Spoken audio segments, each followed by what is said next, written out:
લાઈવમાં આપ તમામ દર્શક મિત્રોનું સ્વાગત છે।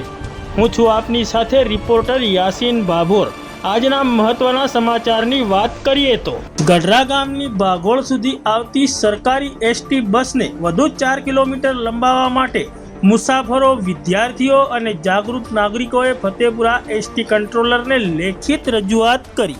ફતેપુરા તાલુકાના ગઢડા ગામના મુસાફરો અને વિદ્યાર્થીઓની સુવિધા માટે જાલોદથી ગઢડા આવતી બસ સવારે 9:15 વાગ્યે આવે છે અને સાંજે 5:30 વાગ્યે આવે છે, પરંતુ આ બસ ગઢડા ગામની બાગોળેથી જ પાછી રવાના થઈ જાય છે, જેના પગલે ગામના મુસાફરો અને વિદ્યાર્થીઓને આ બસની સુવિધા મળી રહેતી નથી। ગઢડા ગામના મુસાફરો અને વિદ્યાર્થીઓને આ બસના સ્ટેશન સુધી પહોંચતા 40 મિનિટ જેટલો સમય લાગે છે અને વિદ્યાર્થીઓના અને મુસાફરોના રહેઠાણથી લઈને આ સ્ટેશન સુધી જંગલ વિસ્તાર હોવાથી અહીંથી પસાર થવું પારાવાર મુશ્કેલ ભર્યું બને છે, જેના પગલે ગામના મુસાફરો, વિદ્યાર્થીઓ અને જાગૃત નાગરિકોએ આજે તારીખ 30 જુલાઈ 2026ના રોજ ફતેપુરા એસટી કંટ્રોલરને લેખિત રજૂઆત કરતા જણાવ્યું છે કે આ બસને ગઢડા ગામની બોર્ડર સુધી એટલે કે ગઢડા ગામના સ્ટેશનથી લઈને બોર્ડર સુધી એમ